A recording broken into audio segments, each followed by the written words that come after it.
My journey to America began in my hometown of Dublin, Ireland. I'd always heard about the wonders of America and the opportunities that it held.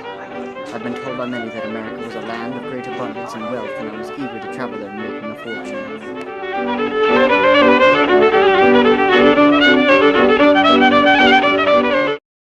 The ship that I embarked on was crowded and dirty as though it had carried livestock beforehand. For 2 months I rode on the ship and kept to myself as best that I could. It was awful to see so many people suffering from disease or lack of food. I could do naught but pray for them. Our voyage ended about a mile or so from the coast of America at a place called Ellis Island. This land was a small patch of land, mostly taken up by the station. The station looked to be a grand courthouse with 4 towers that looked as if they had come from the church. When the ship docked, I was the first one inside. The inside was not as grand as I had thought from the outside. It looked as though it were 100 years old, even though I knew it not to be true. Before I could have a proper look around, I was ushered to a counter that had a smiling young lady behind it. She asked me all kinds of questions, like my name and such.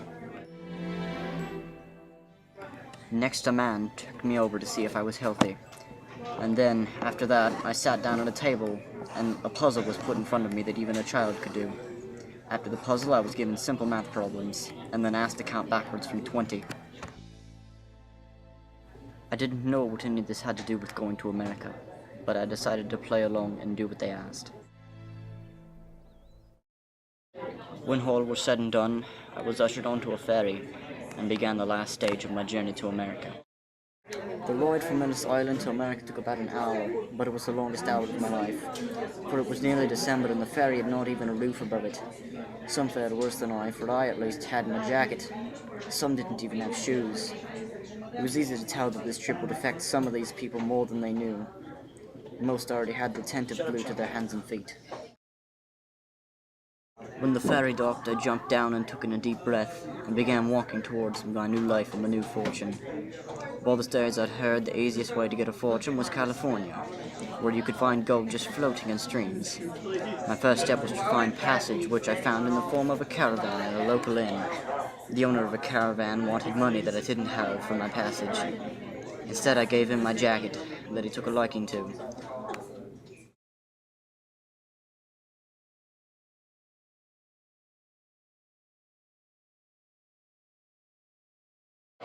I met up with the rest of the convoy the next day. It was made up of 3 Chinamen, an Irishman and woman, and their son.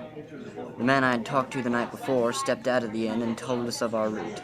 The convoy was to travel through Pennsylvania and into Ohio, then straight to California and across 4 other states. We began to load our supplies onto the caravan when the American pulled out a repeater and moved to put it into the caravan.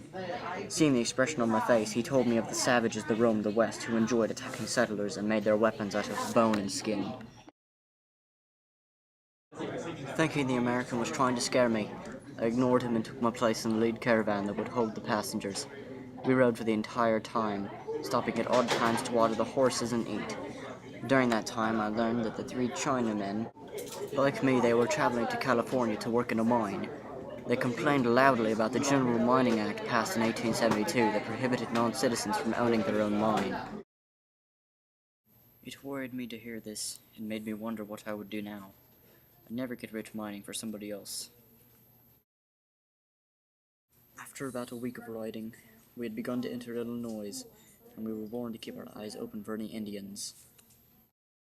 No sooner were we warned when one of the Chinamen clutched his chest and fell, and arrow protruding from his chest. 2 Indians jumped out from behind a bow with floating tomahawks and bows. I quickly grabbed the repeater and shot one in the chest, and the other threw his tomahawk and hit another with the Chinaman.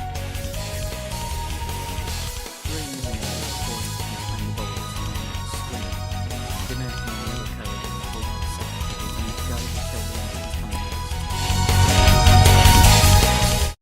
Both of the Chinamen were still alive, so we changed our course to a small town called Pickering, Illinois, for help. On the way, the Chinaman with an arrow in his chest succumbed, but we managed to save the other one with the help of the towns. With the excitement dying down, I began to think about how I would not be allowed to mine for myself. I said as much to the American escort, to which he told me of the Homestead Act, that allowed me 160 acres of free land if I farmed it for 5 years. Hearing this, I immediately went out to claim my land right here in Pickering. America really is full of opportunities.